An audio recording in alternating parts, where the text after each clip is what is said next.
Hébreux chapitre 7. Commençons à partir du premier verset.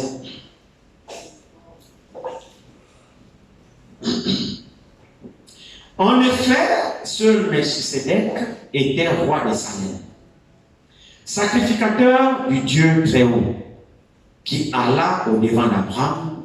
Lorsqu'il revenait de la défaite des rois, il le bénit.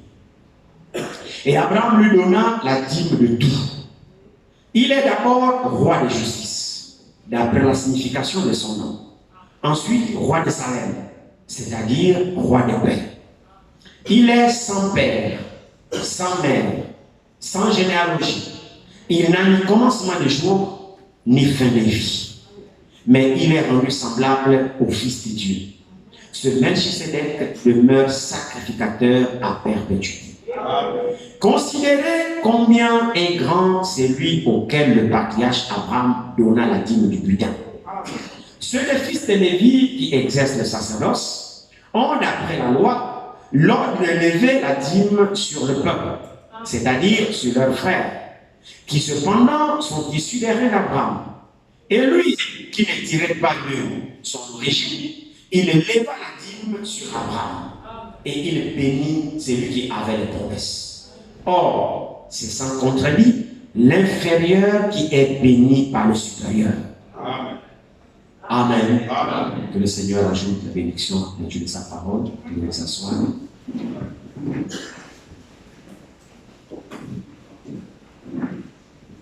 C'est l'inférieur qui est béni par le supérieur. Amen. Amen. Amen. Ceci aussi, c'est pour apporter une petite correction à notre langage, souvent, parce que je sais que souvent nous utilisons cette expression. Seigneur, je te bénis. Je bénis le Seigneur. Seigneur, je te bénis. Scripturalement, ce n'est pas correct. Selon ce passage-là ici, c'est l'inférieur qui est béni par le supérieur. Abraham n'a pas béni l'Éternel, mais l'Éternel a béni Abraham.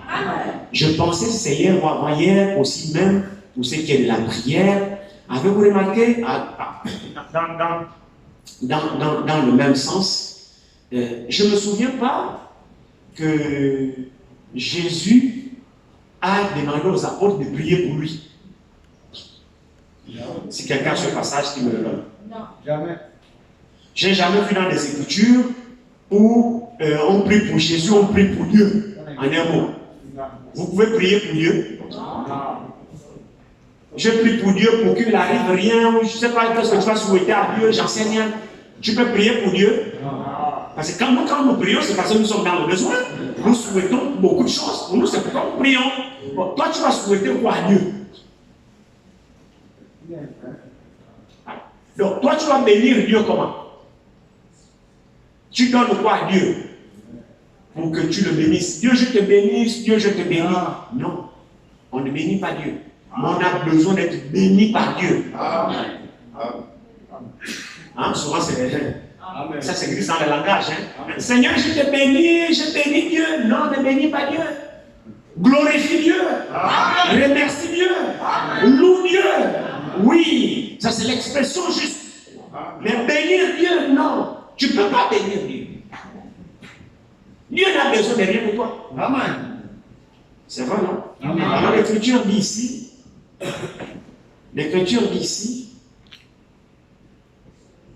c'est où? Verset 7. Or, c'est sans contredit l'inférieur qui est béni par le supérieur. Amen.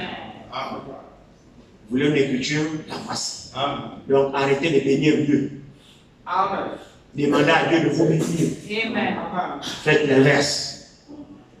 Amen. Amen. Alors ici, vous voyez, ce passage ici, l'apôtre Paul, c'est vraiment quelqu'un, l'apôtre Paul, c'est vraiment quelqu'un que Dieu a utilisé. C'est quelqu'un qui a vraiment rencontré Jésus-Christ. Paul n'a pas rencontré Jésus-Christ en rêvant. Il a rencontré réellement. En jugé par ses écrits, en jugé par la pertinence de son enseignement, on comprend vraiment que lorsqu'il dit que la parole que moi je prêche là, je n'ai pas prise de nom et c'est réellement. Amen. Parce que réellement, cette histoire-là ici, il fallait que Paul soit inspiré.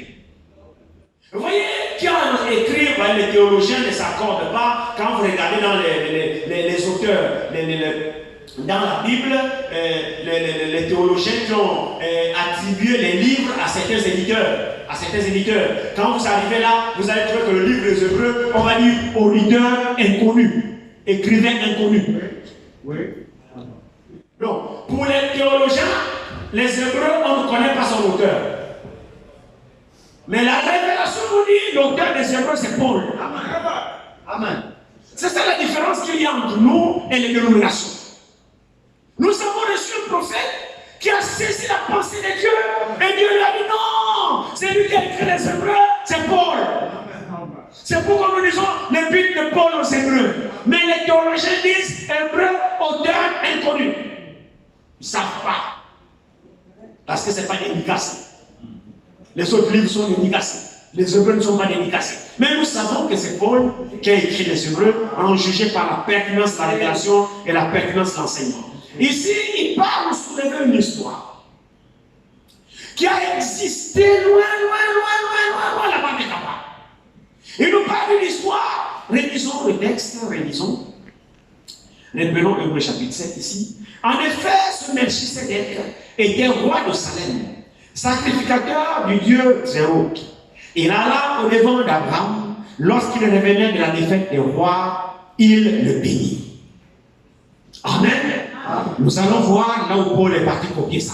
Ça se trouve dans Genèse 14. Nous allons y arriver. Continuons la lecture. Il dit, et Abraham lui donna la dîme de tout. Et il est d'abord roi de justice, d'après la signification de son nom. Donc Melchisedec. Melchisedec veut dire roi de justice et roi de paix. C'est ça le nom Melchisedec, l'explication de ça. Il dit ici, et Abraham lui donna la dîme de tout. Il est d'abord roi de justice, d'après la signification de son nom. Ensuite, roi de Salem, c'est-à-dire roi de paix. Verset 3. Il est sans père, sans mère, sans généalogie. Il n'a ni commencement de jour, ni fin de vie. Mais il est rendu semblable au Fils de Dieu. Amen. Ce Melchisedec demeure sacrificateur à perpétuité. Alléluia. J'essaie de prendre ça. Je suis retourné dans la Genèse. J'essaie d'étudier ce livre, sans tenir compte d'abord de ce que le prophète dit. Je ne veux pas dire que je suis prophète, ne vous inquiétez pas. J'ai lu aussi le prophète et je l'ai lu d'ailleurs beaucoup. J'ai voulu savoir la source de là où Paul est parti tirer Melchisedec. Parce que même frère Branham, la source de son enseignement est tirée de la Bible. Donc je suis retourné à la Bible, qui est le livre des semences, et ça se trouve dans la Genèse. Alors j'ai voulu moi aussi chercher l'origine de Melchisedec.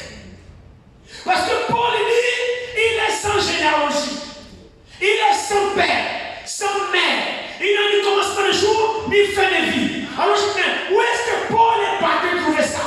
Il n'y a qu'un seul endroit où on parle de Melchisedec, c'est dans la Genèse. Je suis reparti dans la Genèse pour aller fouiller et là je suis resté dubitatif. Il n'y a rien. Amen. Qu'est-ce qui s'est passé?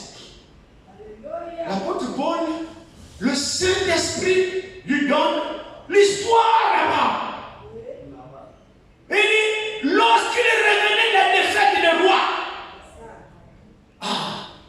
là, il y a quelque chose qui s'est passé. Parce que c'est ça le contexte de l'affaire. C'est vrai, non? C'est ici. Verset 2. Abraham.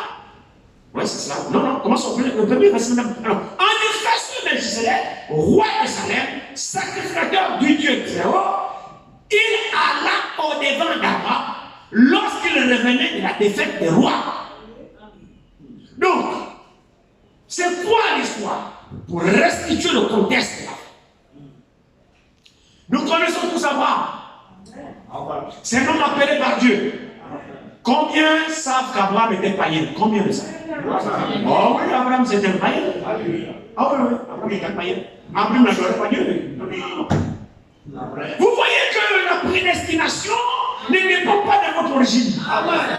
Non, non, non, non. Dieu nous connaissait. Même si tu es né à ma communion dans la jungle, Dieu te connaissait. Et Dieu a été un plan avec toi. Et rien ne fera échouer ce plan. Amen.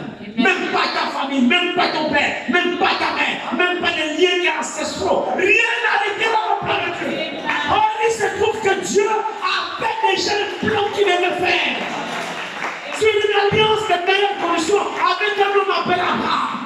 Or, Abraham n'était pas croyant. Son père était terrestre.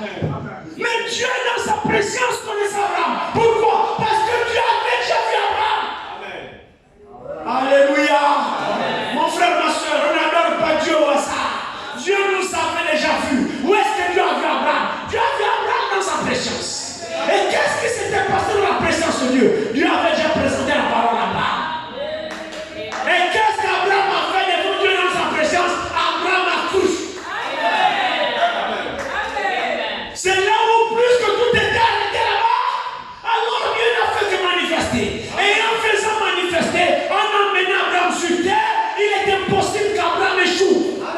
Parce que la chose a déjà existé. Vous pensez peut-être que lorsque nous croyons là, nous croyons au hasard, on dit on n'a pas, on nous a pas ajouté dans l'œuvre de Dieu au hasard. Frère, détrompez-vous. Amen. Moi ici que vous voyez, j'ai prêché depuis dans le ciel. Si vous pensez que c'est maintenant que je prêche, vous mentez. Vous avez une vision courte de la chose. Vous ne croyez pas la prédestination. Moi ici, j'ai cru depuis. Je prêche depuis. Et personne sur la terre ne peut m'empêcher ça.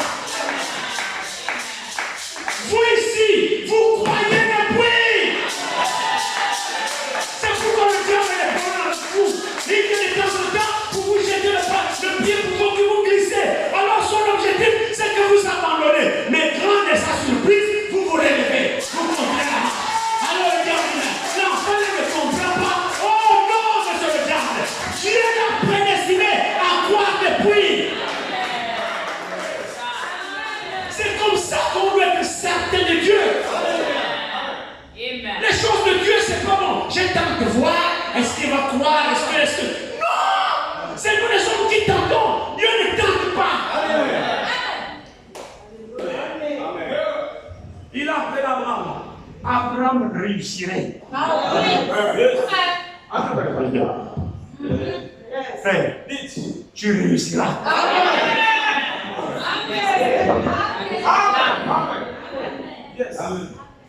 Sœur, tu réussiras.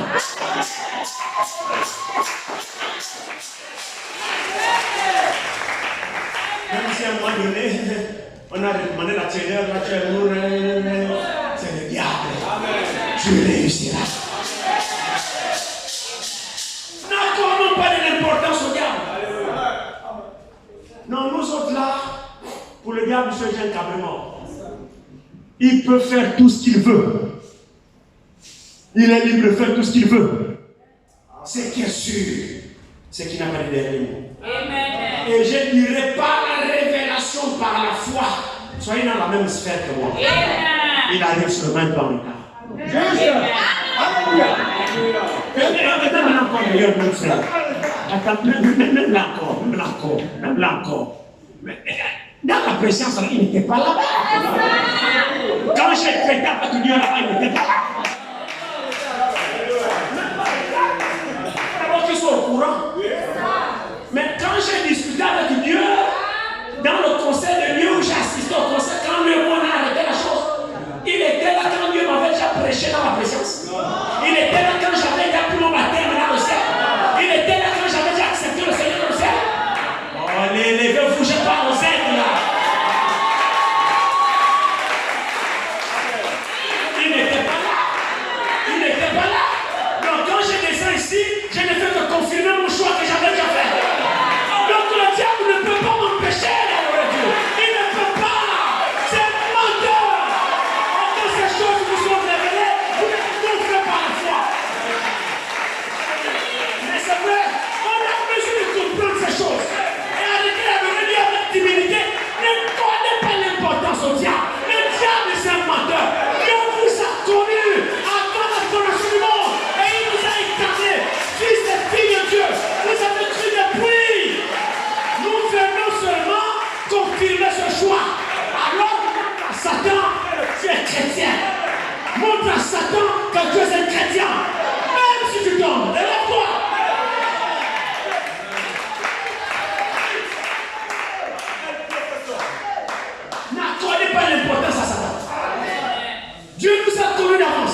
levez vos mains.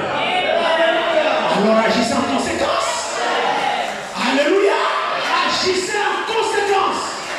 On n'adore pas Dieu, on voit ça. Dieu a des fils et des filles. Et c'est ceux-là à qui il annonce sa parole. Et ceux-là ne joueront pas. Ils seront zélés pour Dieu. Ils adoreront Dieu. Ils relèveront le défi. Même si tout le monde abandonne, ceux-là ne peuvent pas abandonner.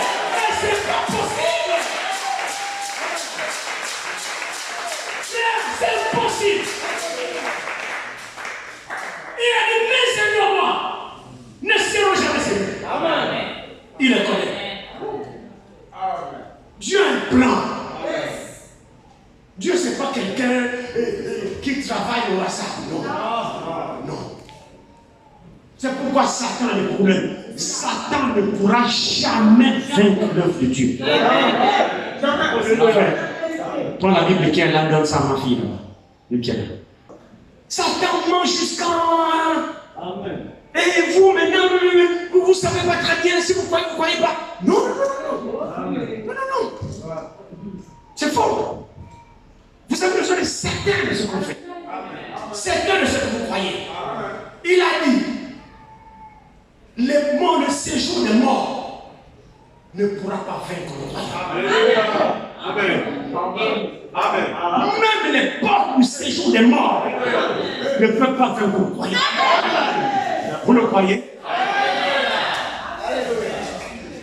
Vous voyez alors que quand on a besoin, en fait c'est la révélation qui nous manque. Notre vrai problème c'est la révélation. Nous ne savons pas qui nous sommes. C'est vrai. Voici notre problème. Et comme le diable sait que nous doutons de ce que nous sommes, c'est pourquoi il nous malmène.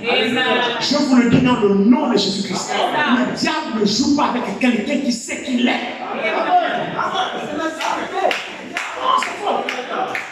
Il jouera avec toi pendant que tu es encore dans mais dès que tu sais qui tu es. Parce que quand tu sais qui tu es, tu prends position. Satan même réfléchit 2 fois avant de venir chez toi. Il sait qui il est. Oh oui, monsieur, on n'a pas besoin de vous dire. Attendez. Un Chinois peut venir te dire à toi qui est Gabriel. Non, tu n'es pas Gabriel. Non. Ça, c'est chinois. Et il y a quelqu'un qui est pas Gabriel. Qui t'a dit que tu es Gabriel? Et il te dit, non, tu n'es pas Gabriel. Non, tu n'es pas Gabriel. Qui te dit ça, chinois? Et toi, tu commences à dire, non, je ne suis pas Gabriel. Vous voyez une histoire pareille? C'est un étranger qui veut te faire douter de ta nationalité. Et toi, tu commences à voir. Ah bon, non, je ne suis pas Gabriel. Le Chinois, je ne sais pas. Qui t'a dit ça? Oh, là, tu n'es pas Gabriel. Moi, le Chinois, il sait que tu n'es pas Gabriel. Avant, vous avez imaginé une chose pareille? Je ne suis pas Gabriel. Qui t'a dit ça? Oh, le Chinois. Oh, c'est le Chinois qui quitte en Chine pour venir te dire au Gabon que toi, tu n'es pas Gabriel. Alors, c'est l'étranger Satan qui vient te dire à toi, fils et fille de Dieu, que toi, tu n'es pas chrétien. Savez-vous que Satan est un étranger? Oui. Mais il n'appartient pas à l'autre royaume. Non. Il n'est pas identifié dans notre royaume. Dans notre royaume, tous les habitants là-bas sont décrits. Hein, la liste, le fichier électoral, la liste là, c'est écrit avec le sang de l'agneau. Tous les habitants du royaume au ciel, là-bas, leur nom, il y a un fichier. Chaque nom, c'est avec le sang de l'agneau. Et le nom de Satan. Alors, quand un étranger vient et dit non, tu n'es pas chrétien. Et toi, tu dis non, sinon je ne suis pas une fille de Dieu. Tu es une fille de Dieu. Non, sinon, je suis quand même Satan. Tu dis que je suis Satan. Impossible, frère. On a besoin de comprendre ces choses. Si vous adorez Dieu encore aujourd'hui en essayant, vous n'avez rien compris. C'est pourquoi Satan joue avec vous. C'est ça. Satan joue avec vous. Il vous balade à gauche. Vous êtes là. Mais c'est normal. Parce que vous êtes encore captif spirituellement. Vous n'avez aucune conviction que vous êtes un enfant de Dieu. C'est pourquoi Satan joue avec votre conscience. Il vous amène les choses du monde, le péché, la souillure, les histoires. Vous êtes là-dedans. Parce que vous embrigadez dans votre conscience. Vous n'arrivez pas à vous dégager que vous êtes un enfant de Dieu. Souvenez-vous que le champ de bataille, c'est ici. Si déjà ici, vous n'êtes pas libérés, alors le diable vous amène dans l'amour du péché. Tous les jours, vous êtes là, vous partagez dans le péché, incapable de vous détacher. Incapable. Mais celui qui a compris ici, que je suis un fils de Dieu.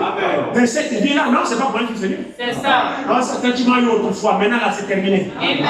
Oh, il vient, regarde, c'est ça, il vient, c'est le combat de tous les jours. Le combat de tous les jours. Il atterrit, tu vas là, il vient, il va là. Fais ceci, non, fais ceci, non, passe comme ça, non, viens comme ça, non. Tu balances tout dans ta passé. N'accepte rien. Pourquoi? Tu es un fils de Dieu, tu es une fille de Dieu et tu as compris ta position.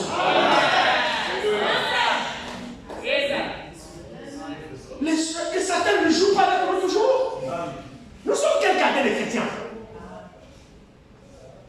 Vous savez, le messager dit, mais le jour que le croyant reconnaîtra qui il est, il dit, il n'y aura pas assez de puissance dans ce monde pour résister à une seule fille de Dieu. Nous avons besoin de comprendre qui nous sommes.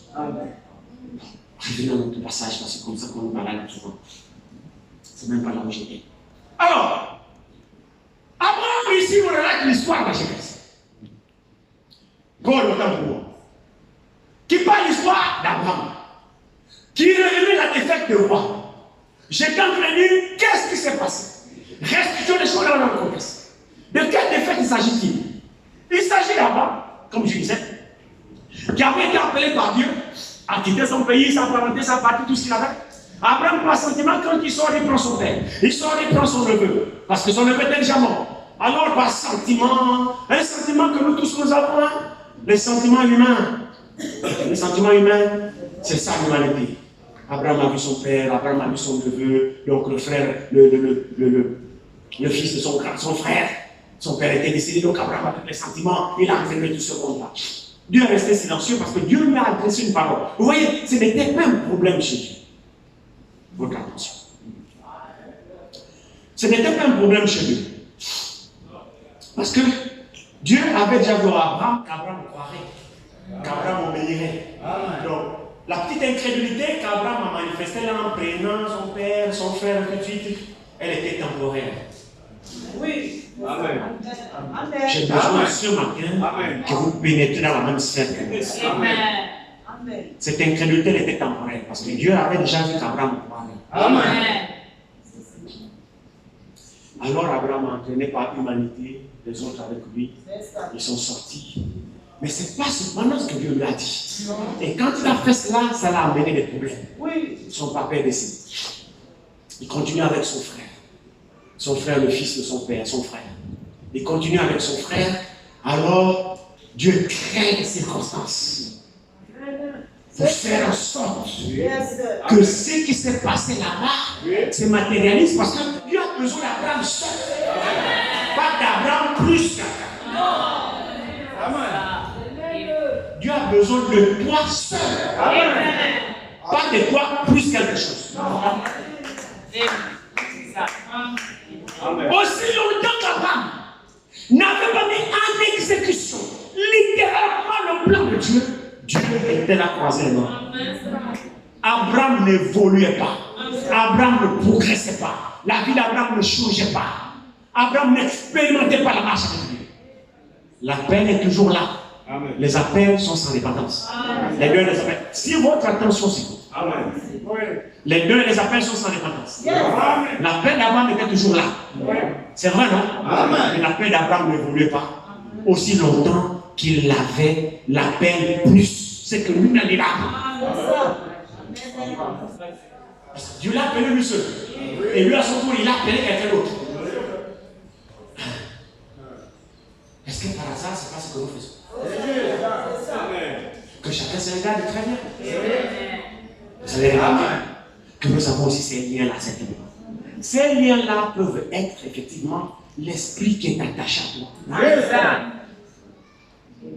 Que Dieu attend que tu te débarrasses. Abraham, Dieu l'a appelé, lui seul, et lui à son tour, il a appelé quelqu'un.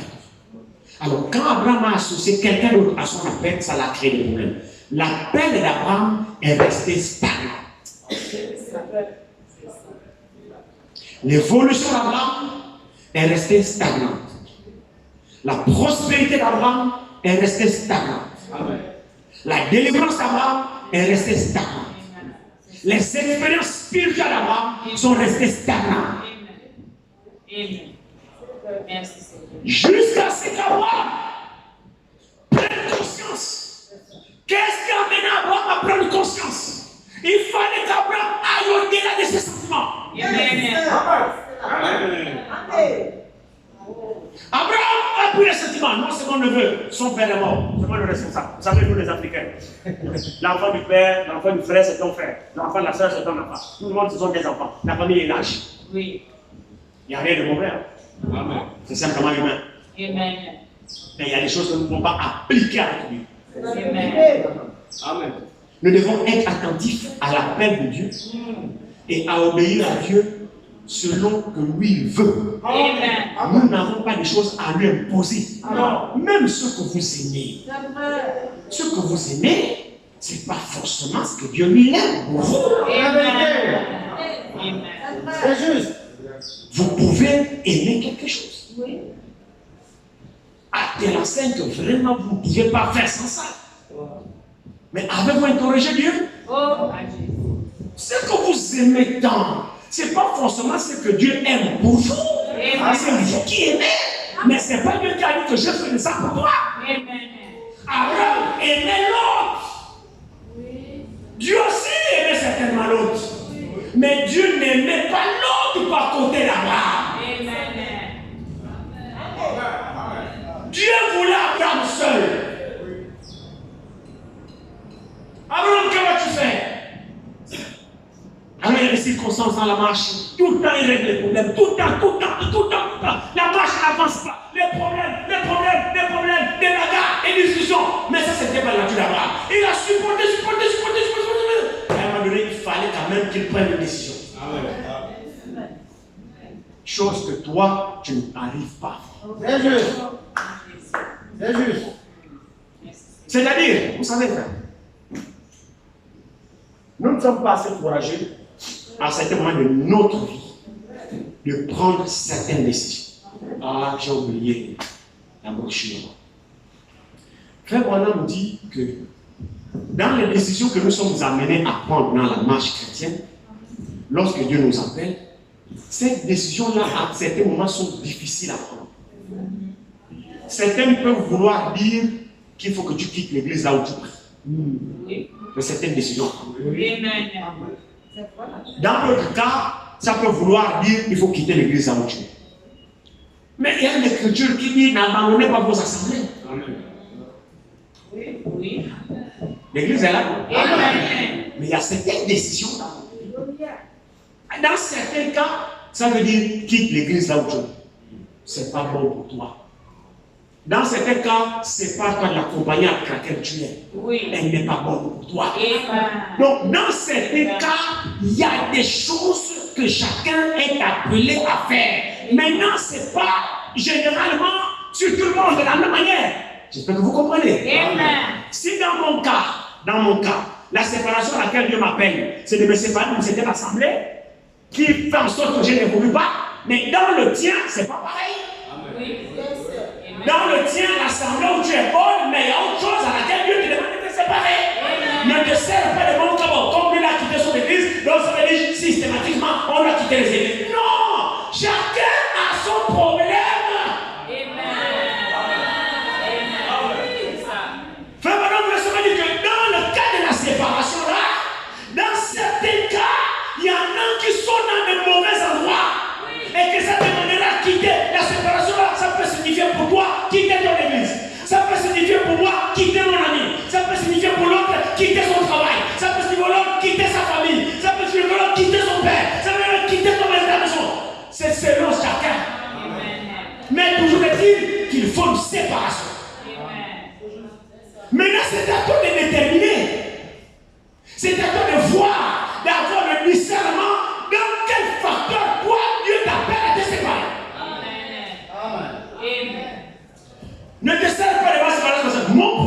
pas forcément ton problème. Amen. Je crois que vous comprenez. Amen. Amen. Alors, pour le cas d'Abraham, il fallait qu'il se sépare de son neveu. Le lien de la chair était là. Le lien du sang était là. Dieu n'avait rien à foutre.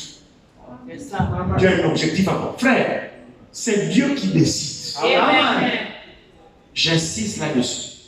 Je peux aimer une chose, mais Dieu ne veut pas que cette chose-là soit pour moi. Amen. Amen. Vous ne croyez pas? Amen. Amen. C'est juste. Amen. De toutes les façons, que vous croyez ou que vous ne croyez pas, c'est la vérité. Amen. Alors Abraham a fini par comprendre. Plus qu'il était croyant, il a dit bon, l'autre vient, tu es mon frère, viens. Viens. Asseyons-nous. Depuis là, il y a quelque chose qui ne va pas. Il y a trop de problèmes entre nous. Tes serviteurs et mes servantes nous causent trop de problèmes. On ne peut pas continuer comme ça n'avance pas. Aujourd'hui, pas demain. Oh mais tu me l'as donné aujourd'hui. Amen. Mais Abraham, tu ne peux pas attendre aujourd'hui. Aujourd'hui, tu ne peux pas attendre. Amen. Donc aujourd'hui, c'est quand? Aujourd'hui, frère. Amen. Aujourd'hui. Amen. Mais donc aujourd'hui, il faut qu'il soit aujourd'hui. Amen. Hein? Parce que si c'est demain, c'est plus aujourd'hui. Abraham a dit aujourd'hui. L'autre, fini. Le pays est vaste. Ça ne sert à rien de se serrer. Choisis où tu veux aller. Aujourd'hui, c'est notre séparation. Oh, Abraham, aujourd'hui, j'ai trop attendu. C'est bon là. J'ai reçu ma dose. Frères et sœurs, un enfant de Dieu a du caractère. Amen. Je vous dis, un enfant de Dieu possède un caractère de décision. Et pour certaines décisions, elles font mal. Mais les décisions que tu prends, ce n'est pas dans l'intention de nuire. Non. Les décisions que tu prends, c'est dans l'intention d'être agréable à Dieu. Parce que tout ce que nous faisons, ça doit être pour l'intérêt de Dieu, pas l'intérêt d'un frère ou d'une soeur. Amen. On est dans l'intention de nuire un frère, nuire une soeur. L'intérêt qui doit primer dans nos décisions doit être l'intérêt suprême. Et je n'en connais pas deux. Il n'y a qu'un seul intérêt suprême, c'est l'intérêt humain. Et cet intérêt suprême nous amène à prendre des décisions qui font mal. Amen. Amen. Pensez-vous que c'était une chose facile pour Abraham? Non. Le père de l'autre était mort. Abraham était comme le tuteur de l'autre. Oui. Qu'est-ce qu'on interpréterait auprès de la famille? N'est-ce pas, Abraham a abandonné son neveu? Amen. C'est ça.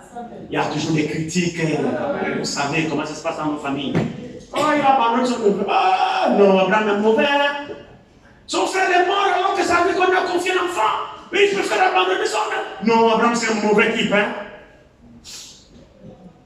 Qui vous a dit que les décisions que vous prendrez trouveront l'assentiment de tout le monde? Qui vous a dit que tout le monde vous approuverait? Non, tu as dit bien fait. Non. Ce que vous prenez comme décision, cherchez plutôt à ce que Dieu vous accomplisse. Amen. Amen. Cherchons l'intérêt suprême. Amen. L'intérêt suprême, ce n'est pas mon frère, ce n'est pas ma soeur, c'est mon Dieu. Amen. Amen. Abraham a dit, on choisit aujourd'hui, si tu vas à gauche, tu pars à droite. Tu pars à droite, tu pars à gauche. L'autre dit, ah bon? Et ce qu'Abraham a fait, c'est qu'Abraham ne s'est pas précipité de choisir. Abraham a laissé le choix. Alors, choisis. Sinon, tu vas dire, oh non, j'ai choisi la bonne part. Toi, l'autre, choisis. Et le messager dit qu'Abraham savait qui il était. Abraham avait la promesse d'être l'héritier du monde. L'héritier de toutes choses. Donc, étant héritier, il n'a pas à discuter une petite portion avec l'autre. Il dit à l'autre, bon, tout ça, ça m'appartient. J'ai maintenant le choix de choisir une portion qui te plaît. Parce que de toutes les façons, tout est à moi. C'est vrai, frère. Laissez toujours le choix aux autres. Ne vous précipitez pas. Laissez la première à l'autre. Laisse la première place à l'autre. Parce que toi, tu as l'héritier de toutes choses. Alors, regarde, tu dois choisir. Choisis la meilleure partie du pays, là où tu veux. Je te laisse le choix. Prends tout ce que tu veux. De toutes les façons, pas les relations, c'est ça, propriétaire de tout. Donc, si je suis propriétaire de tout, ce n'est pas la petite portion que tu vas prendre là qui va faire en sorte que son malheureux. Tout m'appartient.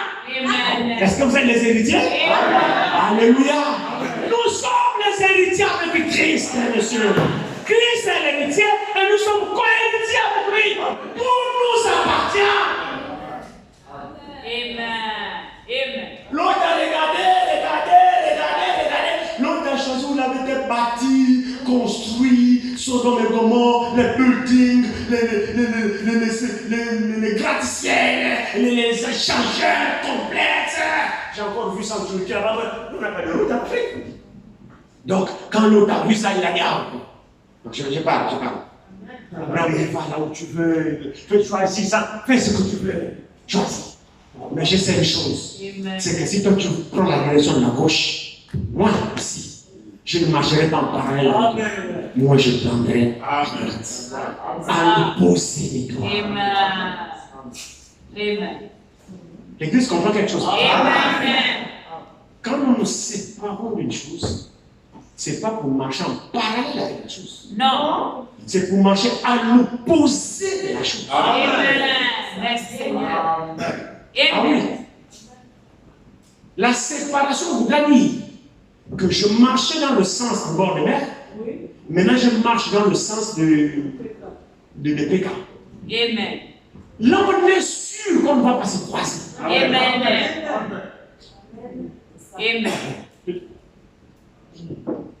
Tu vas à gauche, je pars à gauche. Tu vas à droite, je pars à gauche. Diamétralement opposé. Quand l'autre a choisi, il est parti. Abraham, lui, il a fait l'inverse. Il est allé dans la plaine. Habiter sous les tentes. L'autre est allé en ville à Sodome, à Gomorre. Au pont là-bas, on a accueilli. Il était même un notable de la ville. Il est devenu juge. Un étranger qui devient juge. Le messager est devenu le maire de la ville. Il jugeait les habitants de Sodome et de Gomorre. Pendant qu'Abraham était sous les tentes, là-bas tout seul. Et quand Abraham s'est séparé de l'autre personne, Abraham a vécu tout seul, l'autre est parti à Sodome. Mais le choix de l'autre n'était pas bon. Le choix de l'autre témoignait le désir qui était dans son cœur. Amen. Amen. Mon frère, ma soeur, Amen. examinons ce qu'il y a dans nos cœurs. Amen. Qu'est-ce que nous choisissons dans notre cœur? Examinons, regardons très bien qu'est-ce qui fait battre l'intérieur de nos cœurs. Chacun de nous aussi a un cœur. Maintenant, regarde-toi dans ton cœur, à toi, là-bas, dedans. C'est quoi qui fait battre ton cœur le plus? La chose qui fait battre ton cœur là, la chose là, c'est la chose là qui est plus importante pour toi dans ta vie. Oui. Et si la chose là, c'est pas Dieu, tu es idolâtre. Si la chose là, c'est pas Dieu, tu ne sers pas Dieu comme Dieu veut. Ton cœur est partagé. C'est-à-dire, tu sers Dieu de façon superficielle. Oui. Parce qu'il y a quelque chose qui fait battre ton cœur. Réfléchis bien, regarde-le. Amen. Si ce n'est pas Dieu, alors ton cœur n'est pas encore gagnant. C'est juste. Ton cœur est partagé. Et tant qu'il est partagé, écoute-moi ce matin. Tu ne sers pas Dieu comme Dieu veut. Amen. Amen. C'est sur toi que l'Écriture dit, ce peuple m'honore des lèvres. C'est juste. C'est à toi que c'est la santé. Amen. Et son cœur est éloigné. Amen. C'est à toi que c'est la santé. Amen. Amen. Abraham, l'autre là où il est parti, il a fait un mauvais choix. Abraham est parti ailleurs. Abraham est parti ailleurs. Il a retrouvé sa communion avec Dieu. Finalement, la séparation totale de la peine que Dieu a adressée à Abraham a fini par se concrétiser. Amen. Donc Abraham s'est séparé de tous les traits de l'incrédulité qu'il avait ici. Il a coupé tous les ponts. Il est resté seul. C'est là où Dieu maintenant dit, très bien. C'est maintenant que tu m'as obéi. Avant là, tu ne m'avais pas obéi. Avant tu faisais semblant de m'obéir. Mais maintenant là, tu m'as obéi. J'espère que l'église comprend ça. C'est quand Abraham s'est séparé totalement avec l'homme qu'il a obéi à l'appel de séparation que Dieu lui a adressé. Avant, l'obéissance n'était pas totale. Et là, maintenant, il a retrouvé sa communion avec lui. Et maintenant, ce qui nous intéresse, notre texte, ici, c'est que pendant qu'Abraham maintenant vivait là où il était seul, l'autre est allé retrouver les sodomites là-bas. L'autre avait un roi, le roi de Sodome. Alors il a fondu dans la population, ça vivait en bonne intelligence, même si lui n'était pas pédé, mais quand même il ne condamnait pas les pédés. Parce qu'il osait les condamner, on le légeait. Il fallait qu'il s'accommode avec les pédés, il fallait qu'il tolère les pédés. Lui n'était pas pédé, mais c'est lui qui est venu trouver les pédés chez eux. Donc il fallait qu'il conjugue avec eux, qu'il les laisse faire leurs choses sans prêcher contre. C'était ça l'attitude de l'autre. L'autre n'est pas été trouver les pédés. Lui n'était pas pédé. Il avait sa femme, il avait ses enfants. Mais sauf qu'il ne condamnait pas les pédés. C'est pour cette raison que les pédés lui ont fait bon accueil. On lui a même donné un poste maire de la ville. Alors il ne faut pas qu'il condamne leur vie. Il ne faut pas qu'il condamne leurs habitudes. Sinon, étant étranger, on va le lécher. Il fallait qu'il fasse des compromis avec les pédés. Oh, nous sommes tous frères, vous savez. Hein? Vous êtes des humains, je vous comprends. Ainsi de suite. Ah oui, valait bon type, bon étranger. Ah, mais t'es parmi nous. Abraham, lui, était ailleurs. Maintenant, pendant qu'il y était, il y a eu une guerre.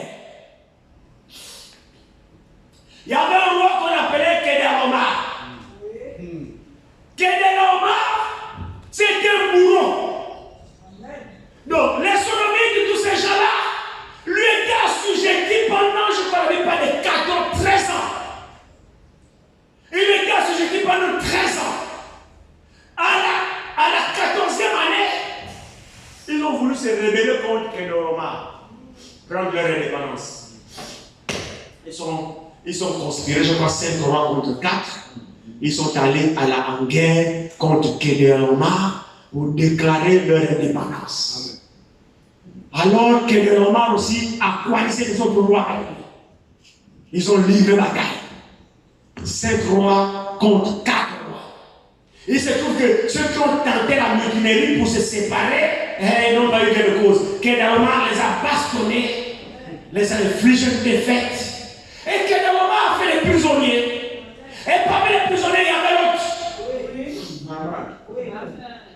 Il y avait l'autre, sa femme, ses biens, ses enfants. Kedorlaomer les a tous pris prisonniers, donc ils ont perdu la bataille. On les a amenés en captivité.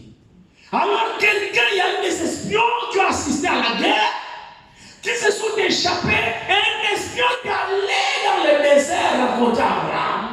Puisqu'il savait que l'autre était le neveu d'Abraham et que l'autre s'était fait prisonnier par Kedorlaomer.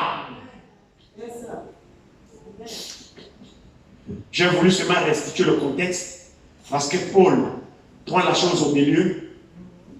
Hébreux 7, Melchizedek, ce roi qui a rencontré Abraham lorsque Abraham révélait la défaite des rois. Quand la chose est présentée comme ça, vous ne savez pas de quelle défaite il s'agit, de quel combat il s'agit. Donc je suis retourné derrière pour vous faire l'historique de ce que Paul parle dans Hébreux chapitre 7.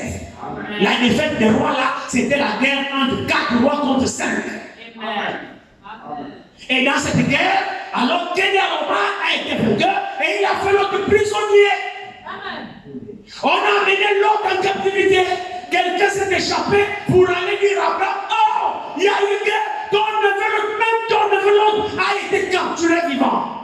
Quand Abraham a appris ça, quand même qu'il y a eu la séparation avec l'autre. Alléluia. Amen. Amen. Ils venaient de se séparer avec l'autre. Quelle a été l'origine de leur séparation? Leur communion était passée. Amen. Leur attente n'était pour mot fixe. Amen. Tout dans les discussions, les querelles, les critiques, les ceci. Ça, c'est quelqu'un de communion comme ça. Ces paroles de communion qui sont tournées autour des critiques, Amen. autour des commérages, autour des rapportages. C'est la communion que l'autre avait avec Abraham. Et ça ne bénissait pas Abraham. Abraham a dit non, non, non. Tu n'es pas un voisin sincère. Tu n'es pas un frère sincère. Non, c'est paroles. Moi, je veux des gens précis qui m'apportent la paix. Parce que c'est l'homme de paix.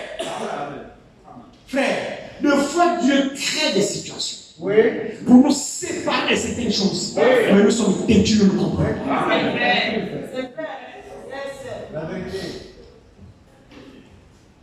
Dieu peut créer certaines choses dans notre marche. Il crée certaines circonstances dans notre marche. Parce que Dieu ne veut pas que tu sois là. Dieu ne veut pas que tu continues comme ça. Alors Dieu crée ça. Dieu suscite ici. Dieu provoque ici. Alors sois spirituel. Regarde pourquoi. Ne t'entête pas. Des fois Dieu nous sépare de certains frères. Nous retournons encore les chercher. La Bible dit, deux personnes ne peuvent pas faire chemin ensemble si les personnes ne s'accordent pas. Ne forcez pas la communion. La communion n'est exercée que dans le même esprit, même cœur, même pensée. Mais si vous avez des pensées divergentes, des esprits divergents, tout est des combats. Oh, non, là c'est pas où il est plus agréable de venir ensemble. Nous devons être spirituels et comprendre. Des fois, Dieu dans sa bonté crée les circonstances pour nous séparer certains frères, de certains esprits. Mais nous partons pour les chercher sous le nom de l'amour. On a mal compris l'amour. Vous n'êtes pas plus amour que Dieu. Il se trouve que Dieu t'a appelé, il veut faire un travail avec toi. Mais celui qui a appelé toi t'empêche de travailler. Dieu crée la circonstance pour te séparer de lui. Toi, comme tu es aveugle, oh mon frère, tu sais, frère.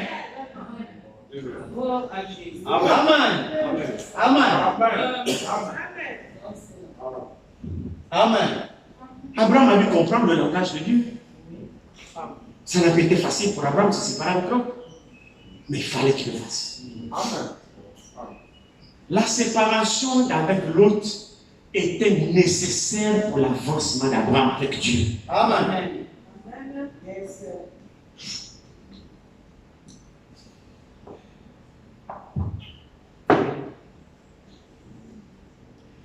Mon frère, ma soeur, regarde-toi et regarde ta marche. Est-ce que tu avances? Est-ce que tu évolues?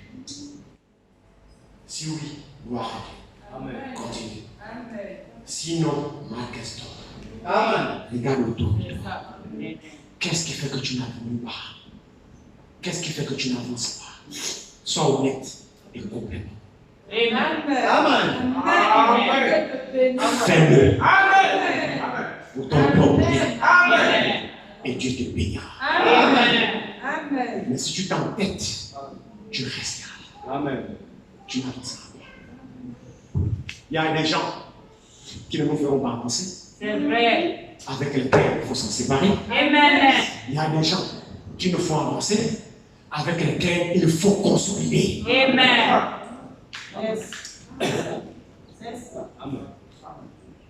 C'est tout. C'est juste. Abraham a été honnête. Il a compris que la communion avec l'autre ne le bénissait pas. Pourtant, c'était son âme.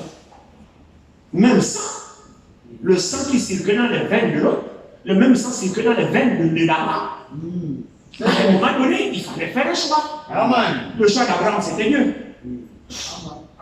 Quelles que soient les interprétations qui peuvent venir, le choix d'Abraham, c'était Dieu. L'autre, tu es mon neveu, je sais.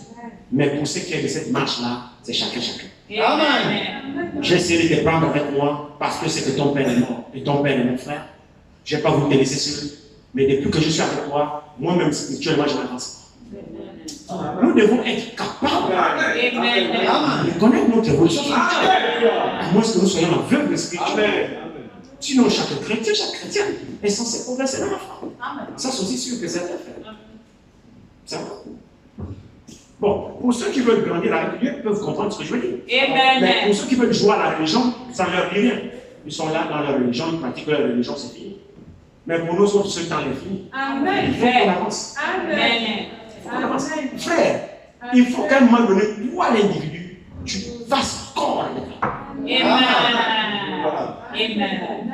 Il n'y a pas que les autres qui doivent expérimenter. Il Oh, faut que tu expérimentes. Amen. À quel moment tu seras piqué d'une révolte interne? Tu dis non, il faut quand même que moi aussi, je goûte un peu ce que les autres goûtent là. Amen. Donc ça va fatiguer ta religion que tu pratiques là, tu te tiens à dire ça. Pas quand même un problème. Mais tous les enfants de Dieu, à un moment donné, c'est rebelle. Amen. Dieu, tu es où? Il faut que moi aussi je te parle. Amen. Tu parles aux autres, il n'y a pas qu'aux autres que tu parles. Tu agis avec les autres, il n'y a pas que les autres. Moi aussi, tu m'as appelé. Amen. J'ai appris à l'église que j'étais choisi depuis dans la prédestination, dans ta présence. J'ai appris que j'étais connu d'avance. J'ai appris que j'ai fait le choix de t'accepter depuis dans le ciel. J'ai appris qu'à l'église, on m'a dit que même la leçon de mon baptême là, c'était depuis dans ta présence que j'ai fait le choix. Alors pourquoi ma vie n'évolue pas? Il faut alors que ça s'arrête. Je dois te rencontrer.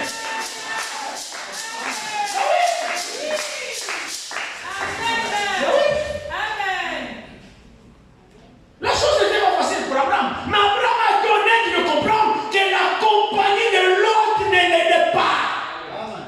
Il y a des compagnies qui ne nous avancent pas. Il y a des gens avec lesquels lorsqu'on est ensemble, sur le monde en plein, il n'y a rien de Dieu.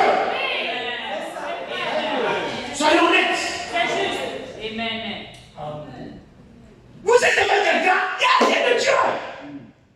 C'est vos choses. Même conversation, même les mêmes. Rien de spirituel.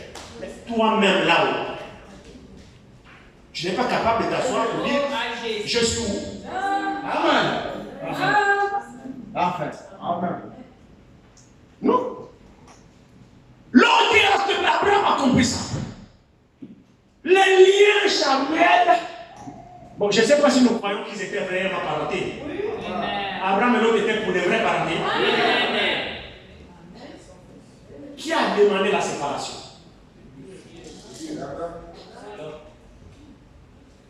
Entendez-vous?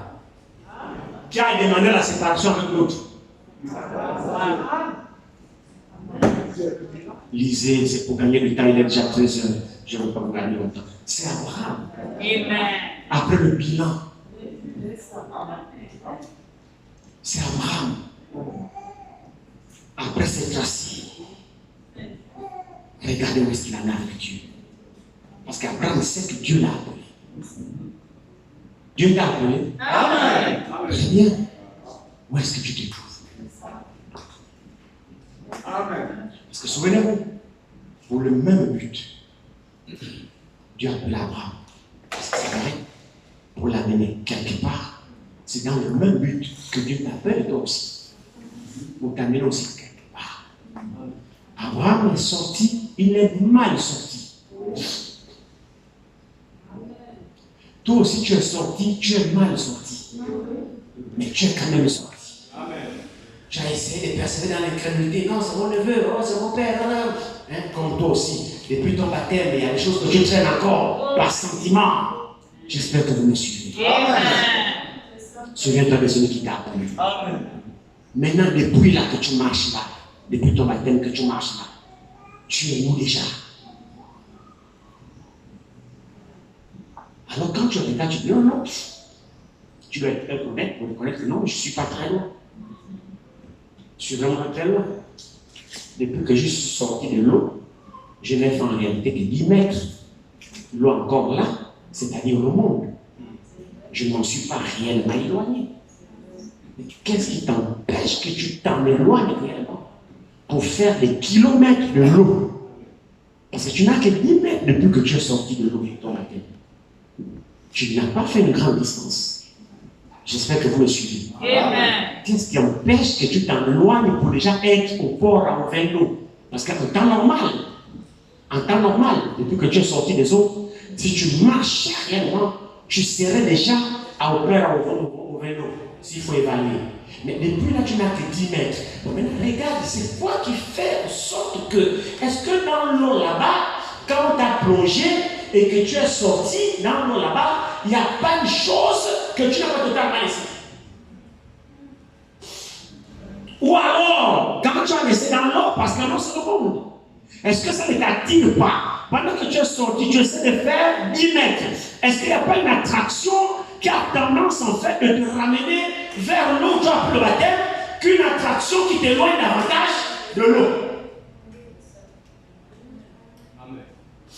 J'espère que vous comprenez. Amen. Cette question, c'est chacun qui peut répondre à cette question. Alors Abraham, à cet appel, il a compris. Il voyait qu'il n'évoluait pas. Alors il s'est assis. Il a tourné pierre sur pierre. Qu'est-ce qui empêche son évolution? Or, il se trouve même que ce qui empêche l'évolution là-bas, c'est par son propre fils. Amen. Amen. Donc, quelque chose de cher. C'est pas quelque chose de léger. Comment il faut faire pour s'en débarrasser? Les sentiments interviennent. Ah, son père est décédé. C'est moi son père. Pardon, c'est moi. Qu'est-ce que les gens diront? C'est moi son seul père, je ne peux pas l'abandonner. Les sentiments interviennent. Abraham, en ce moment, est entre les sentiments et Dieu qui l'appelle. Nous tous, nous faisons face à ce même choix. Une chose qui te bloque. Et Dieu qui te dit, viens. Nous sommes là. Amen. Ce matin, toi et moi, nous sommes là. Amen.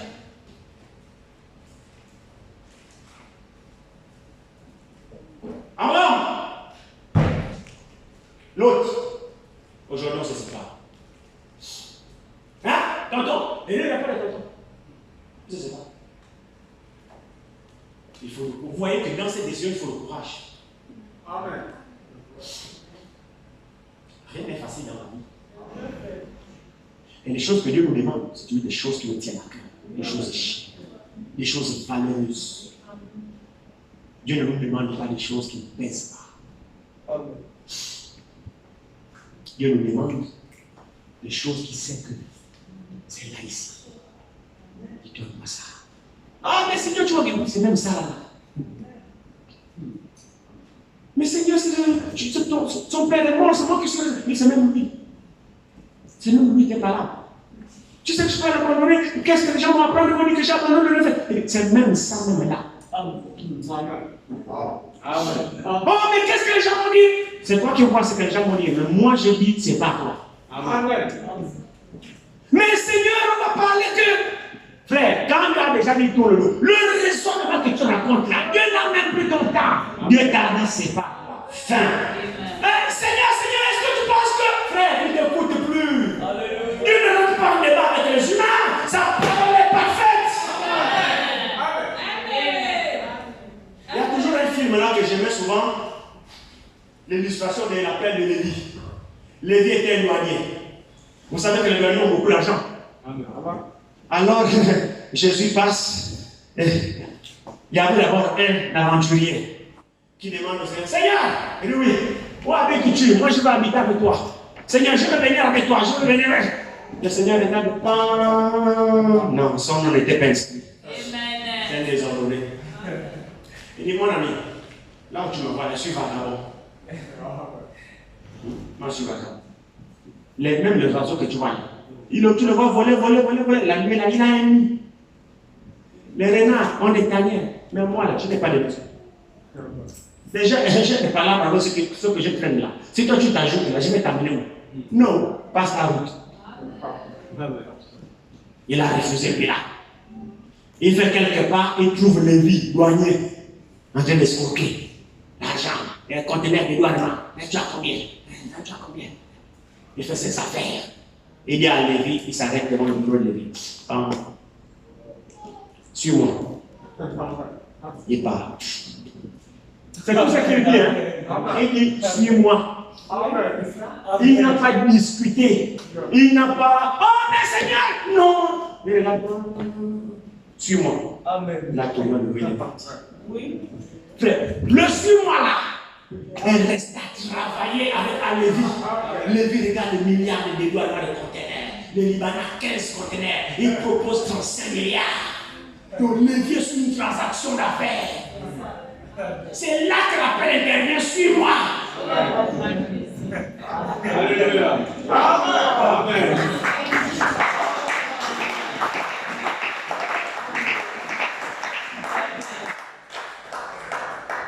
Tu fais comment? Seigneur, attends, j'espère là-bas. Tu es déjà parti à Toyota faire. Pas le dernier Toyota. Tu as déjà réservé. Tu savais qu'à l'affaire sur le point de conclure, tu as déjà réservé le 4 cylindres là-bas. 200 millions. Tu as 35 milliards. Tu as déjà réservé. Bon, lundi, je te cherche. On t'a déjà fait la conforma. Là, tu as traité l'affaire là quand nous sommes à vendredi. Tu as allé à Toyota vendredi, réserver la voiture. Donc, tu as pris rendez-vous lundi pour venir chercher. Entre temps, dimanche culte. Tu aurais mieux fait de rester à la maison. Tu continuerais de venir à l'église dimanche. Dimanche, Jésus dit, suis-moi. Il part. Tu regardes l'affaire.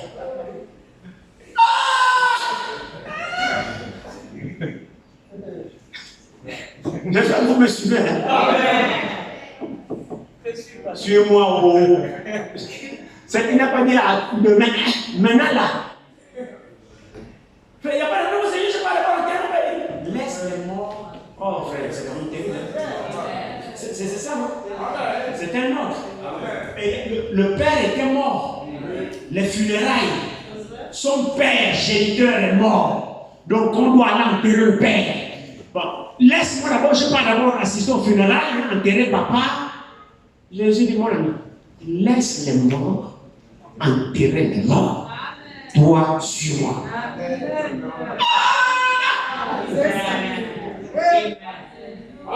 Qu'est-ce que les oncles vont dire que je n'ai pas assisté à l'enterrement de mon père? On s'en fout des oncles. Toi, suis-moi.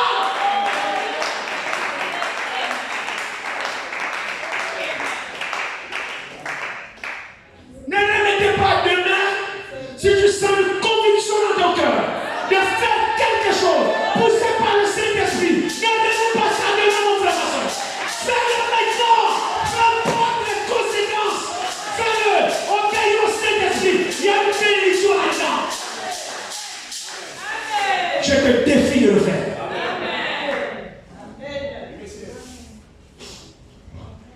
Que pensez-vous que les parents diront à celui-là qui n'a pas assisté à l'enterrement de son père?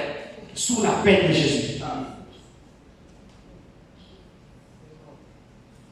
Jésus dit sur moi. Mais c'était une raison valable, non? Valable ou non? C'est le fils qui est censé enterrer son père. Comment Jésus va dire laisse les morts enterrer les morts? Là, il y a deux morts là. Laisse les morts enterrer les morts. Depuis qu'un mort enterre les morts. Donc ici, il y a la mort spirituelle. Donc Jésus parlait aux vivants qui étaient là, puisqu'ils ne l'ont pas reconnu. Lui qui apporte la vie, malgré qu'ils étaient vivants, pour Jésus c'est les morts. Et maintenant, toi qui es vivant, tu as reçu la grâce de recevoir la vie.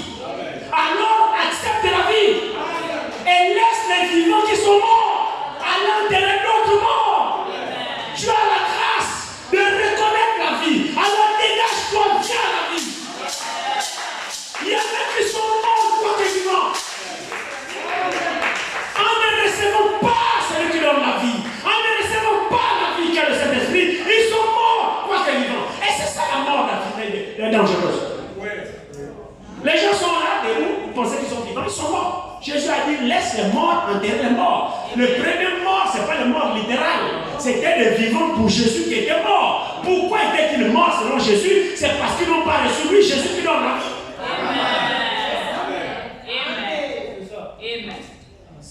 Ne reproduisons pas la même chose.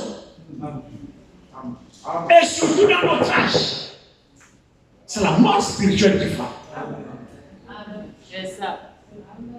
C'est ça la mort de l'amnistie. La mort de l'amnistie, c'est la mort spirituelle. C'est-à-dire quelqu'un qui est là vivant, mais il est mort.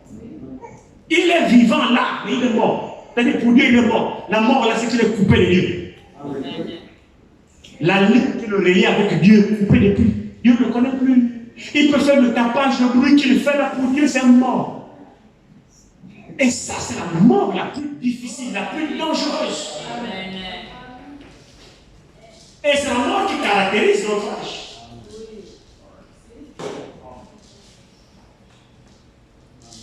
À un moment donné, il y a des décisions que nous devons prendre dans notre vie. Pour Christ. Des décisions qui font mal. La séparation qui brise le cœur. Pour Christ.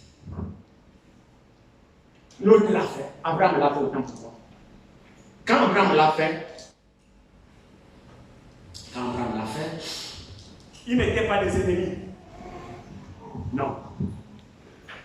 Quand Abraham s'est séparé de l'autre, ils ne sont pas devenus de facto ennemis. C'était toujours son frère. Mais ils n'ont pas été prédestinés à communier ensemble. Je devais recevoir un grand amen. Parce que c'est quand même la vérité. Il restait son frère. C'est important ce que je vous dis. Très important. Malgré leur séparation, c'était quoi leur séparation? C'était de communier ensemble. C'est ça. Amen. Leur communion ensemble était impossible. Ils ne pouvaient pas continuer ensemble. Mais il était toujours son frère. Amen. Pour garder la paix, il faut qu'ils s'éloignent. L'autre communion ailleurs, l'autre communion ailleurs.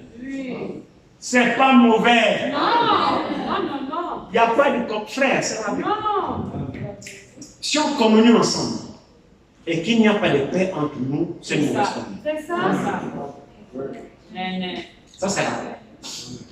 On pense tout le temps à se chamailler, à se quereller tout le temps. On ne se comprend pas. On ne s'accorde presque sur rien. Mais cette communion-là sert à quoi? Si ce n'est de nous nuire tous les jours, parce que j'ai le temps en train de critiquer, toi tu as le temps en train de critiquer parce que ce que je fais, ça ne te plaît pas, ou alors tu n'es pas d'accord avec moi, ou ce que tu fais, ça ne me plaît pas, je ne suis pas convaincu de ce que tu fais, alors tout le monde ne s'accorde pas. On ne s'accorde pas.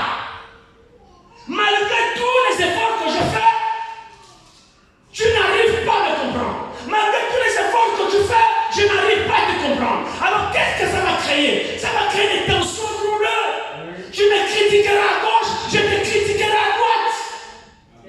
Ça sert à quoi une telle communion? Plus qu'on est incapable de se comprendre. Alors la Bible dit en ce cas, deux personnes ne peuvent pas faire chemin ensemble si elles ne s'accordent pas. Amen. Donc à certains moments, le prophète dit la séparation biblique.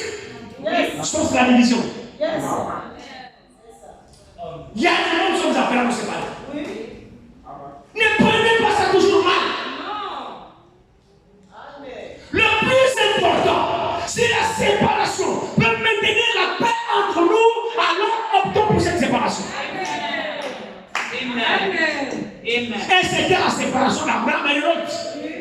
Ils n'étaient pas ennemis, mais pour avoir la paix entre eux, il fallait qu'ils se séparent. Il y a des gens qui sont appelés à la paix comme ça. Surtout quand vos esprits ne s'accordent pas. Vos aspirations sont pas les mêmes. Vous n'avez pas la même compréhension. Vous n'avez pas la même vision.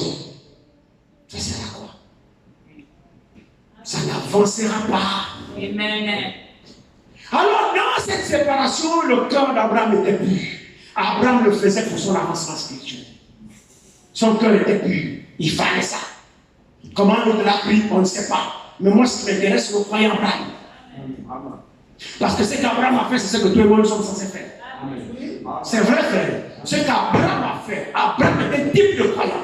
Et ce qu'Abraham a fait, c'est ce que toi tu dois faire, c'est ce que moi je dois faire. La séparation d'Abraham, le résultat de ça, c'était quoi? Abraham n'était pas rancunier envers l'autre. Amen. Ça, c'est important. Quels sont les sentiments qui sont dans votre cœur à l'endroit du frère ou à l'endroit de la sœur? Amen. Amen. Qu'est-ce que nous montre ici? Que la séparation là-bas était pure. Mais c'est le secours d'Abraham. Quand l'autre est tombé dans le problème, quand bien même qu'ils étaient séparés, l'esprit d'Abraham sur l'autre était pur. Oh frère, je ne peux pas lisez dans la Bible. Abraham intercédait pour l'autre. Malgré qu'ils étaient séparés, là où Abraham était, il priait pour son frère. Ils ne pouvaient pas seulement être ensemble, mais ils n'étaient pas les ennemis. Non, ils n'étaient pas les ennemis. Ils priaient pour l'autre. Il intercédait pour l'autre. Il intercédait pour aller l'arracher, risquer sa vie pour aller délivrer l'autre qui est tombé dans le monde. Quand il a appris que l'autre est un problème, Abraham a dit, ah, je vous disais, quand je vous dis que restez avec moi, je suis l'élu de Dieu. C'est lui qui est contre moi devant le frappe. Vous voyez, l'autre on l'a frappé. Non, quand vous écoutez quelqu'un dire ça, lui-même il n'a même pas expérimenté la grâce. On ne se réjouit pas de la chute d'un frère. On ne se réjouit pas du malheur d'un frère. Quels sont les sentiments qui sont dans votre cœur? Amen. L'écriture quand même plus loin. Ne te réjouis pas de la chute de ton ennemi. Il faut te réjouir, frère. On doit revoir nos sentiments. Qu'est-ce qui se passe en nous aujourd'hui? Donc on apprend qu'un frère est tombé. Ah, frère, je te disais. Frère, je te disais. Quand j'étais frère, je te disais. Que Dieu ait pitié. De tels sentiments ne sont pas de Dieu. Frère, je dis c'est faux. On ne se réjouit pas de la chute d'un ennemi, dit la Bible. Il faut te réjouir, frère. Abraham là-bas, il ne restait pas à critiquer. Note. C'est la réaction d'Abraham qui montre l'esprit qui était en lui. Il n'est pas resté à dire, oh, l'autre c'est désordonné, comment machin, ça me fait des problèmes. Non. L'autre a dit, non, c'est fini. Il pouvait critiquer l'autre avec Sarah. Non. Que Dieu te bénisse. Pas le temps pour ça. On a le temps pour autre chose. On n'a pas le temps pour les critiques. Non. On a mieux à faire. Vous ne vous entendez pas avec un frère prier pour lui. Limitez-moi la prière. Allez de maison en maison, bouffez un frère, de maison en maison, vous prenez le téléphone. Ah, tel frère. Que Dieu nous fasse grâce. Ce n'est pas une attitude chrétienne. Ça, Abraham ne le faisait pas. Quand cet esprit a fait venir Abraham, ah, ton neveu l'autre a été fait prisonnier. Abraham dit, ah bon? Oh, il a eu mal au cœur. Il n'agissait pas par l'hypocrisie, frère. C'était la douleur de son cœur parce que son frère Abraham, son frère l'autre, était en difficulté.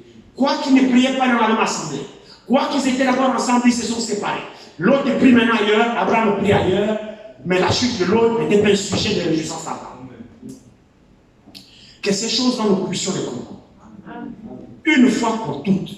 Ce n'est pas parce que vous ne priez pas dans la même église que le frère est votre ennemi. Quand vous avez un tel sentiment, ça montre que même vous-même, vous n'avez même pas dit. Parce que Dieu n'agit pas comme ça. Priez pour le frère. De toute façon, vos critiques, frères, que Dieu nous aide. Si les critiques et là délivrer les frères et les sœurs, c'est qu'on aurait déjà délivré beaucoup. Amen. Mais vous comme moi, vous voyez que malgré nos critiques, ça n'a jamais aidé à sauver un frère. C'est ça. Aller sauver une sœur. Changeons les manières. Amen. Au lieu de critiquer, prions maintenant. Amen.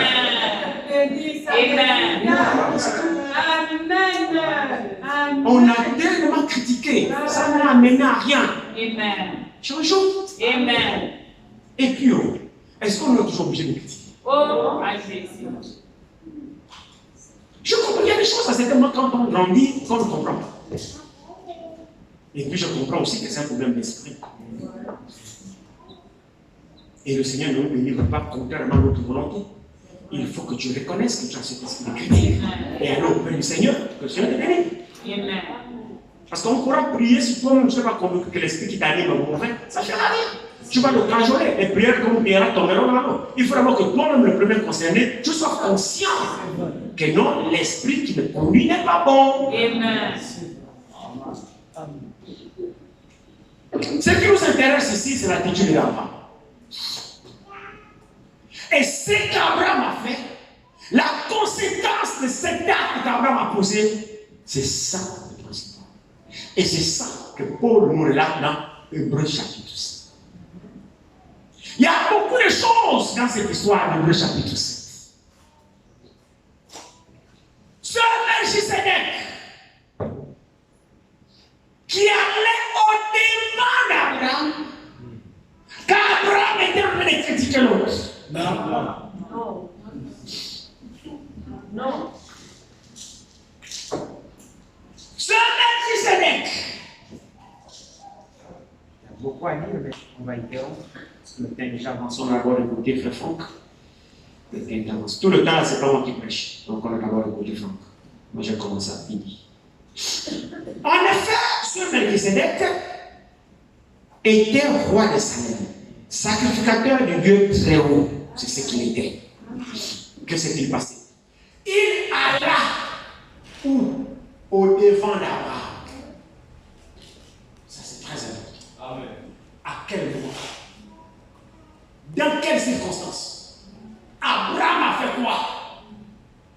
Pour que Melchisédek lui apparaisse sur le chemin et marche devant lui. Abraham revenait où? Abraham faisait quoi? Abraham était dans quelle option? Abraham était dans quel esprit? Pour que Melchisédek, qui était Dieu, sous la forme théophanique dans la chair. Parce que la Bible dit, il était sans père, sans mère, ni commencement de jour, ni fin de vie. C'est un seul éternel. Il n'y a pas de Dieu. Celui qui n'a pas de père, qui n'a pas de mère, qui n'a pas de généalogie, qui n'a jamais commencé et qui n'a jamais fini, il n'y a que Dieu. Vous en connaissez un autre? Vous en connaissez un autre? Eh bien, c'est Dieu. C'est Dieu qui n'a pas de père. C'est Dieu qui n'a pas de mère. C'est Dieu qui n'a jamais commencé. C'est Dieu qui ne finira pas. C'est l'éternel. Il existe par lui-même. Alors nous voyons aussi, il apparaît au devant d'Abraham. Abraham a fait quoi? Quelles conditions Abraham a-t-il rempli pour que Dieu lui apparaisse physiquement? Et ici, c'était la forme d'un homme. Ce n'était pas un esprit, parce qu'Abraham lui a payé la dîme. C'était un homme, comme vous me voyez ici, de chair et de sang, sauf qu'il était Dieu. Il fallait qu'Abraham fasse quelque chose pour que Dieu lui apparaisse. Vous comprenez qu'il n'était pas dans le critique. Vous comprenez qu'il n'était pas dans le congossa. Vous comprenez qu'il n'était pas dans le péché. Vous comprenez qu'il n'était pas dans la souillure. Vous comprenez que les pensées d'Abraham étaient pures et que son cœur était droit pour que Dieu lui apparaisse. Qu'a-t-il fait lorsqu'il revenait de la défaite des rois? Ce n'était pas la guerre d'Abraham. Alléluia. Abraham n'était pas en guerre. Mais Abraham est allé au secours de son frère. Amen. Amen. Abraham est rentré en guerre dans le but de secourir son frère. Ce n'était pas la guerre d'Abraham. L'autre était perdu. Abraham ne pouvait pas se réjouir. Abraham ne pouvait pas rire, manger chez lui. Abraham était hors de la guerre, il vivait en paix avec Dieu. Abraham n'avait pas de problème, frère. Et remarquez que la chute de l'autre n'a pas festé les sentiments, la communion d'Abraham avec Dieu. Non. La chute de l'autre à Sodome n'a pas affecté la communion de Dieu à Abraham. Abraham était toujours en paix avec Dieu, il pouvait rester insensible, prier son Dieu parce que Dieu était toujours avec lui. Mais il y a quelque chose qui s'est passé dans le cœur d'Abraham.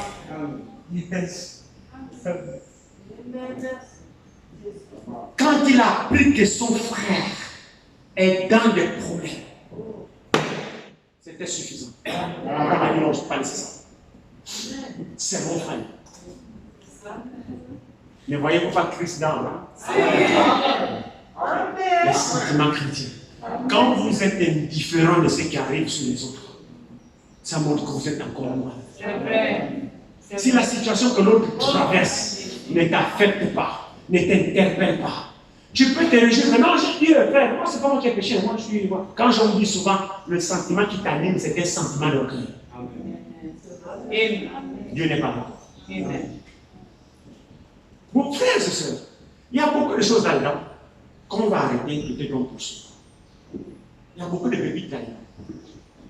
Les sentiments, Dieu juge les sentiments, Dieu juge les intentions et les sentiments de notre cœur. C'est-à-dire l'exigence que Dieu nous exige aujourd'hui au niveau de la pureté de cœur, la pureté de conscience, la pureté d'esprit. Frère, Dieu a placé là-bas tellement haute qu'il n'y a pas de place pour l'hypocrisie. Il n'y a pas de place pour les fabrications. Il n'y a pas de place pour l'imitation. Où on est vrai, où on ne l'est pas. Surtout le temps dans lequel nous sommes, la place des petites combinaisons, les fourberies d'affaires. Ça s'est passé depuis. On a dépassé ça. Dieu nous amène aujourd'hui dans notre dimension. Dans la dimension de la réalité. Dans la dimension de la vérité. Dans la dimension de la sincérité. Où notre cœur, notre pensée doit être dans l'alignement avec Christ. La Bible dit, ayez en vous des pensées qui étaient en Christ Jésus. Si on n'a pas de tels sentiments, mon frère, ma soeur, on est loin de Dieu. On peut prétendre qu'on a la parole, l'enlèvement. Frère, qu'il me soit permis de vous dire, si de tels sentiments ne sont pas dans le cœur, oubliez l'enlèvement. Oui, amen. Montre-moi ce qui a obligé Abraham d'aller sauver l'autre. On pouvait dire, mais attends, c'est pas l'autre que tu me dis, c'est pas là, mais là tu me fais semblant. Non. Nous devons bien comprendre les choses. Amen. La séparation avec un frère ne nous fait pas de facto ennemis. Non. Amen. Soyons en paix avec tous les hommes. Autant que cela dépend de vous. Amen. Si ça ne dépend que de moi, je dois être en paix avec tous les frères. C'est-à-dire, dans mon cœur ici, à moi ici, il ne faut pas que j'ai le sens d'un pincement quand on me cite le nom d'un frère. Frère, si c'est ça, je vais tomber au paix. Amen. Juste. Dès que tu comprends le frère, frère, Maracas, c'est moi. Non. Si quelqu'un m'écoutant le nom de Maracasa, ça me fait un truc. Ça veut dire que je ne suis pas bien. Oui. Je suis malade. Oui. Autant que cela dépend de vous, soyez en paix avec tous. Amen. Tous. C'est vous qui devez être en paix. On n'a pas dit que les autres doivent être en paix avec vous. Parce que moi ici, je dois être en paix avec tout le monde. C'est-à-dire, je ne dois pas avoir de barrière. Si l'occasion m'est donnée de rencontrer un frère, je le rencontre, je le bénis. Sans problème. Amen. Si je trouve que j'ai des problèmes, alors je suis malade. Parce que si je ressens des problèmes, des pincements dans le cœur envers quelqu'un, je ne pourrais pas prier pour lui. Frère, sinon, je vous en prie, frère. Je vous en prie de grâce. Amen. Nous avons affaire à Dieu et non pas à un homme. Arrêtons de prier pour des gens que nous ne portons pas dans le cœur. Juste. C'est des prières hypocrites. Et Dieu ne nous exaucera jamais. Nous venons de bouffer un frère et tu m'as dit, Seigneur, nous prions pour notre frère. Tu mens. Parfait. On appelle ça des prières de formalité. Juste pour faire les formes qu'on sache que tu as prié. Mais comme dans ton cœur, tu sais que tu mens. Là-bas dans le cœur, il a lu. Bien vu. Quand on dit qu'on ne blague pas, bien fait. Seigneur, pardonne à notre frère. Seigneur, pardonne à notre frère. Non. C'est faux. Vous voyez à quel niveau Dieu nous place. Amen. Vous voyez ce que Dieu attend de nous. Les prières qui sortent d'un cœur pur, d'un esprit pur. C'est l'état d'esprit dans lequel nous devrons être. Si ce n'est pas ça, prie. Seigneur, enlève de moi un tel sentiment à l'endroit de mon frère. Enlève de moi un tel sentiment à l'endroit de ma soeur. Ce n'est pas juste que je pense comme ça du frère. Amen. Ce n'est pas juste que je pense comme ça de la soeur. Amen. Peu importe ce que ce dernier t'a fait. Amen. C'est notre frère. Frère Julie qui nous a lu ici. Texte d'introduction vendredi. Dans le livre des Romains. Ne vous vengez pas vous-même. Oui. Mais laissez agir la colère. Et le frère nous a dit. Comment vaincre la haine? C'est par le bien. Amen. Comment vaincre le mal? C'est par le bien. Amen. Tu ne peux pas vaincre le mal par le mal. Amen. Si toi tu veux vaincre le mal, fais l'opposé du mal. Amen. C'est pas moi, c'est écrit. Amen. Surmonte le mal par le mal. Non. Allez bien. Est-ce que nous le faisons? Amen. Nous n'avons qu'à regarder nos cœurs. Des fois, nous ne parlons pas. C'est pas ce que tu parles qui est important. Qu'est-ce qu'il y a là? C'est ça. Même si tu ne parles pas, C'est rempli. là-bas, il y a quoi là-bas? Amen. Tu peux être te parle. Oh, si Dieu pouvait faire résonner les pensées du cœur, il met le micro, ta bouche est fermée, Dieu fait résonner les pensées du cœur. On l'a eu.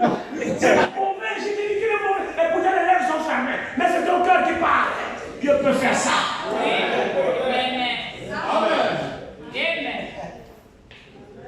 Et le messager dit, vos pensées résonnent plus haut devant Dieu que vos paroles. Oui, c'est juste. Parfait. C'est ce que le prophète dit. Et vos pensées, les pensées de vos cœurs, résonnent plus fort devant Dieu que vos paroles. Oui. Donc tu peux rester là, ne pas parler, mais tu penses comment? Juste. Ce que tu penses là, ça sonne Juste. aussi. L'objet de tes pensées. C'est moi qui ne connais pas. Oui. Mais Dieu compte bien. Amen. Distinctement. L'attitude d'Abraham, Amen. il est allé au secours de son frère qui était en problème. Il a armé 300 hommes nés dans sa maison. Allons-y en guerre. La guerre pour quel motif? C'est pas pour de l'argent. Dans le but de sauver un frère qui a un problème. Amen. C'est les pensées que nous devons avoir. Abraham est parti. Et comme ses pensées étaient pures, il n'a pas donné Kedalaoma.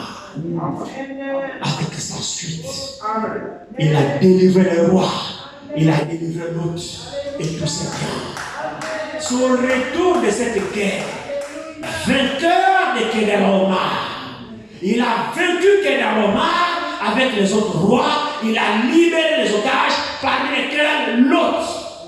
Son retour de cette expédition, au retour de cette campagne, au retour de cette campagne d'évangélisation, de délivrance, de salut, de guérison, au retour sur le chemin, même si ce n'est plus là-bas. C'est ça notre histoire. Son retour de cette expédition salutaire, que lui apparaît Melchisedec.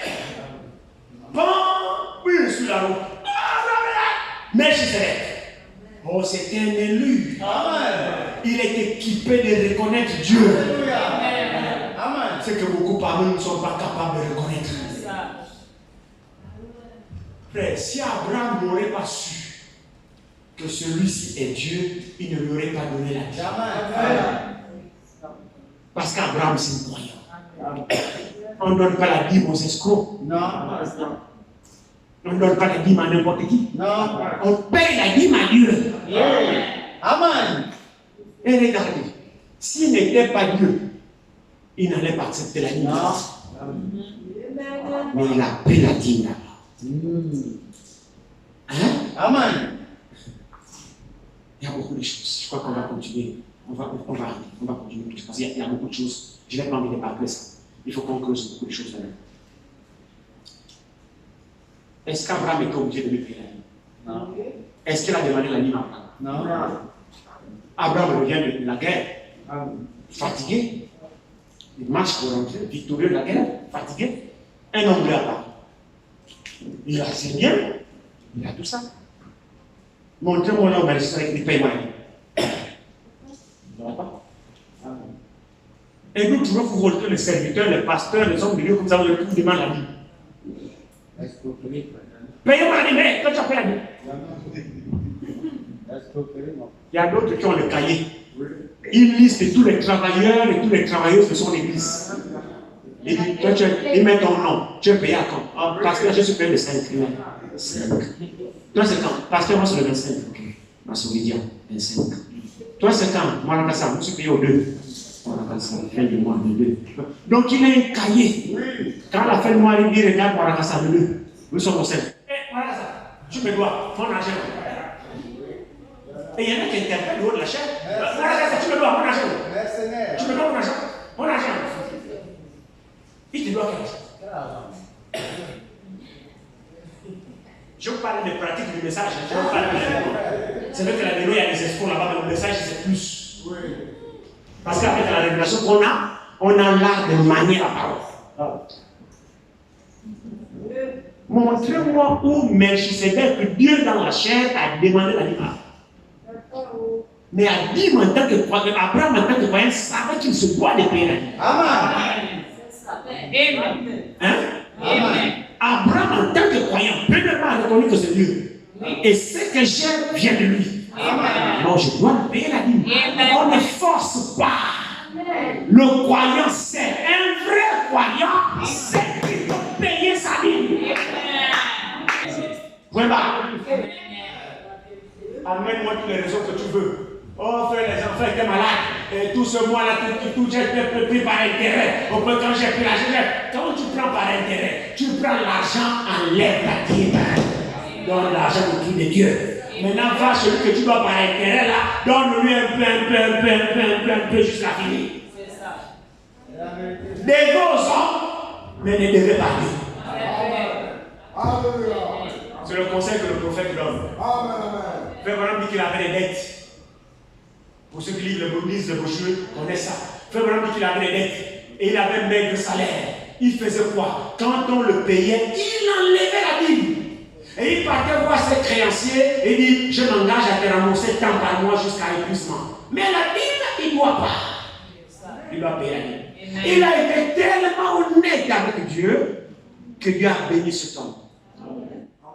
Au point où il n'a jamais demandé l'argent aux fidèles. Frère Branham, jamais il n'a demandé l'argent aux fidèles. Jamais. Faites-moi le marché, payez-moi les congélateurs, payez-moi les climatiseurs. Jamais il n'a demandé. Ce qu'il recevait, on lui donnait ça volontairement. Amen. On lui envoie des chèques, on lui fait des dons, des cadeaux. Et sur ça, le fisc américain lui a imposé de payer l'impôt. Frère, il dit, mais quel impôt que je paye? Oh là, je te dis, non, mais donne-moi. Il dit, ouais, je paye l'impôt sur ce qu'on me donne, je n'ai pas demandé. Oh, tu n'as jamais demandé, je n'ai jamais demandé. Il a payé l'impôt, payé. Alors, le fisc américain, avec des recherches, ils ont trouvé que Frère Branham n'a jamais volé l'État américain. Et qu'on lui imposait l'impôt injustement. Et maintenant, il dit, c'est le gouvernement américain qui lui doit des centaines de milliers de dollars. L'État américain doit faire mal. Un homme, à cause de l'honnêteté, il a condamné tout un État. C'est les milliards là que ces enfants sont là. L'État américain doit faire mal. Il a été tellement honnête que Dieu l'a béni.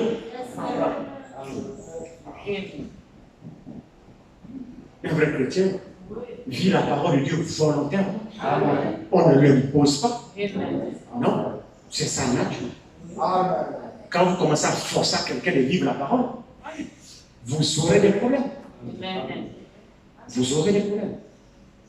Vous commencez à imposer à quelqu'un, fais ça. Ça devient l'imposition. Et la personne fera des choses hypocritement pour vous faire plaisir. Dès que vous n'êtes pas là, la personne retourne au galop. C'est tout.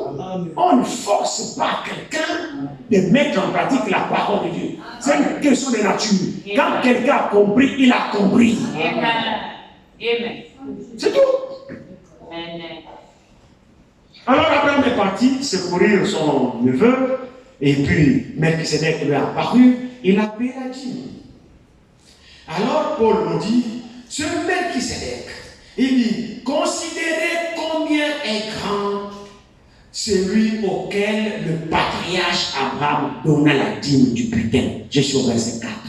Je crois qu'on va arrêter là. On ne peut pas considérer Melchisedec maintenant. On ne va pas y aller. Il est 14h. C'est bon. La leçon ne va plus rentrer. Mais gardez cela en esprit. Je vous invite à le considérer. Il dit, considérez combien est grand celui auquel Abraham, le patriarche Abraham, donna la dîme du butin. Considérez combien est grand cet homme de Melchisedec. Il nous invite à le considérer. En d'autres termes, ne passez pas à la légère. Arrêtez-vous. Considérez. Réalisez. Prenez un petit temps de réaliser ce personnage de Melchisedec. Cet homme que le patriarche Abraham a payé la dîme du butin. Paul dit, considérez un peu cet homme. Arrêtons un instant et que notre attention soit focalisée sur cet homme. Qui est-il? Qu'est-ce qu'il est venu faire là? Il sort d'où? Pour qu'il apparaisse à Abraham en cet instant T. Il sort d'où? Il est venu faire quoi? Il est qui? Et sa présence chez Abraham, quand il fait, il a donné à Abraham la communion. Il a servi la communion. Amen. Le pain et le vin. La communion qu'il a donné à Abraham. Amen. Tout ça, c'est symbolique. Paul nous dit, considérons-le, ce personnage. Nous le considérons dans la semaine si Dieu le veut. Pour l'instant, on va s'arrêter par là. Que Dieu vous bénisse.